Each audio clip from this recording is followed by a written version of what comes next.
All right, guys. Wanted to update you guys. I know you probably saw, but Kirk's surgery went very well this morning. He's I don't know if he's back home yet or not, but had a chance to text with him a little bit. He's doing really well, and compliments to all the doctors over there and everybody responsible for helping to get him fixed up. So we'll like we've done with some of our players that have had some significant injuries. As an organization, we'll wrap our arms around him, have great resources that hopefully we can get his recovery going pretty quickly here. I know he wants to get back in the quarterback room and get back with his teammates when the time's right. So look forward to that. Heading down to Atlanta this week. Really good young football team that they fly around. I mean, the speed of their team is evident all over the tape.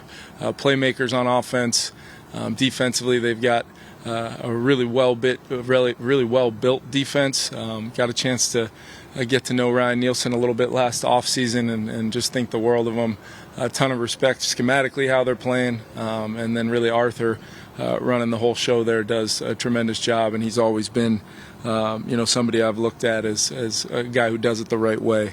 So heck of a challenge for our team. We got to have a really good week of preparation and continue the momentum that we've been able to capture here as of late.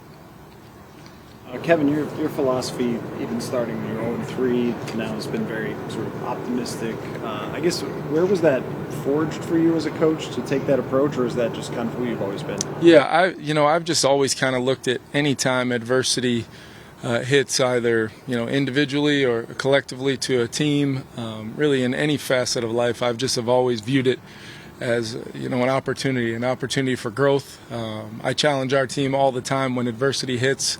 The number one goal should be having a priority to be the best version of yourself, for no other reason than for your teammates, for the mentality and the goals that you talk about. And I think the important thing sometimes is centering your focus on what's important, what's in the moment, the things you can control, and then just little by little, it's amazing. Just all gains are gains when you start talking about.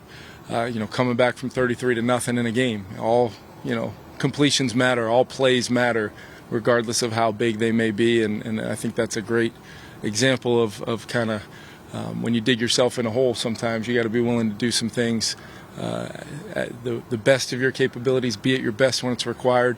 And if you got enough guys doing that, and we've got a building full of it here, really on and off the field, that helps us, push forward to do that.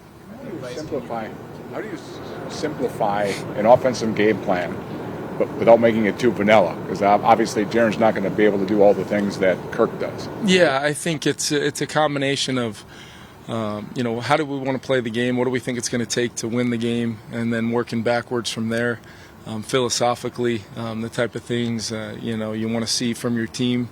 And then you get to your offense and you get down to plays and things like that. But to me, it's about execution. It's about doing the little things right around Jaren, allowing him to feel like he's in a position where he could just go out and do his job that he's been coached to do. And then we kind of frame what that job looks like based upon the responsibilities at the line of scrimmage or, some of the things that he's been preparing week in and week out, really since he arrived here for this moment. So it's going to seem like we're getting him ready to, for his first start, but I really look at it as if we've been doing our jobs.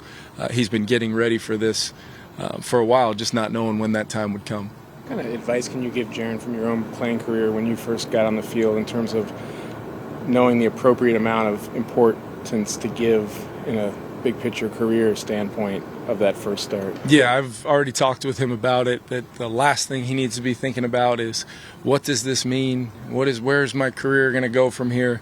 This is about making sure I call the play right, break the huddle, and do my job, whether it's a run or pass on the first play of the game. This is about making sure he has the best possible Wednesday that he can have. Go to bed tonight, knowing that he's going to sleep well because he's slowly but surely, systematically throughout the week earning the right to show up, in Atlanta on Sunday and have confidence to just go do what he's prepared to do.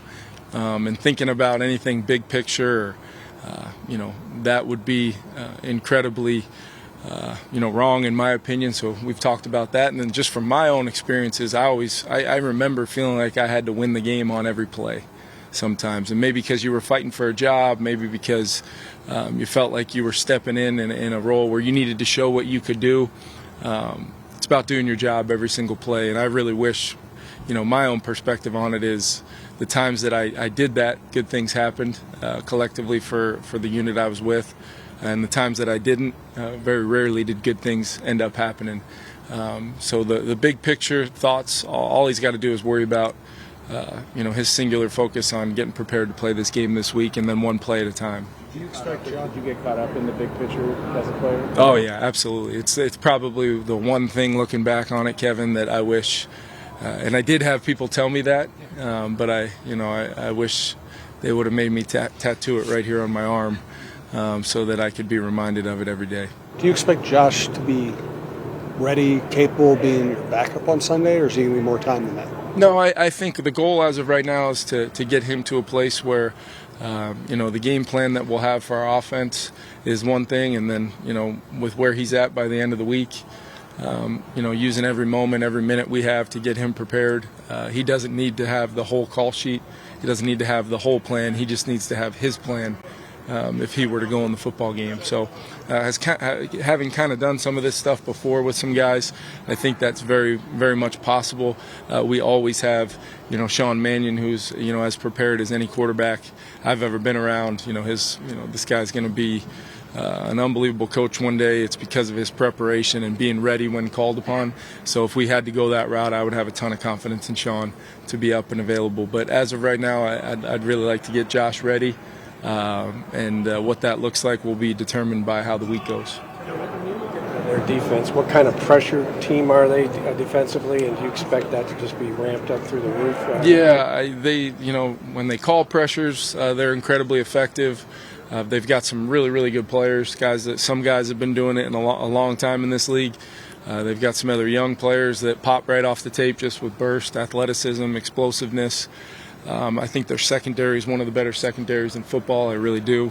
The way they play, too, very physical, kind of a hands-on mindset through the whole down sometimes. But the ability to be physical at the line of scrimmage is a challenge. We've seen some of that this year and had some effective plays against it. Other times we've had some real coachable moments off of some of those looks we've gotten. So between the pressure and how it ties together with the back end and some really good safety play, really good corner play, it's going to be a real challenge for us offensively. We know that. 2 minutes. Kevin, for you as a play caller, you've talked so much about Kirk being an extension of you and the relationship you have with him. What is this going to be like to have a different quarterback on the other end of the headset for you on Sunday? Yeah, look, it's going to be an adjustment just because although Kirk doesn't have the technological capabilities to talk back to me during the game, a lot of times I know what he's saying. A lot of times I know what he's thinking. A lot of times our conversations, over a long period of time leading into that moment kind of have helped us. So it's going to be different. I've tried to spend a lot of time with Jaron, not just this week, but since he's arrived here, just to learn more about him. I was watching him real closely the other day when he went in the football game, how he came off, how he was on the sidelines, getting some great feedback from the other guys in the huddle with him. All of that information led me to believe Jaron's ready for this moment. We got a lot of confidence in him, and we've got a long way to go before Sunday, so we've got to use every moment we can to get him up to speed and confident so he can go out there and play fast. Last one. Elements of what he did offensively in college that you pull from at a time like this, or is it impossible to do that given what you guys kind of base out of offensively? No, I think that's a great point, Alec. I think you just want to know, the 10,000-hour rule. He spent a long time playing the quarterback position. What can we pull from, or maybe more importantly, what can he pull from to still execute our offense in a way, but be able to use the previous experiences that he's had playing at a high level to help him on Sunday.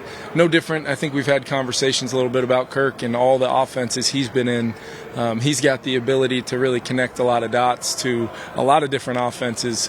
But what Kirk's done an unbelievable job of is taking that experience and using it in a way that made it our offense here and what we schematically try to do, fundamentally we try to do. You're not going to be able to do all that in a week with Jared, but absolutely between how well Chris O'Hara and Grant Udinsky and Wes Phillips know Jaren. I feel like we can put together a good game plan that maybe lets him do that without having to think about it all that much. But at the same time, when the ball gets kicked off and he runs out there for the first series, it's time to just go play. And hopefully we've earned the right for him to go together, working together. We've earned the right for him to go play with a quieted mind and have confidence. Thanks, everyone. Thank you. 10 minutes.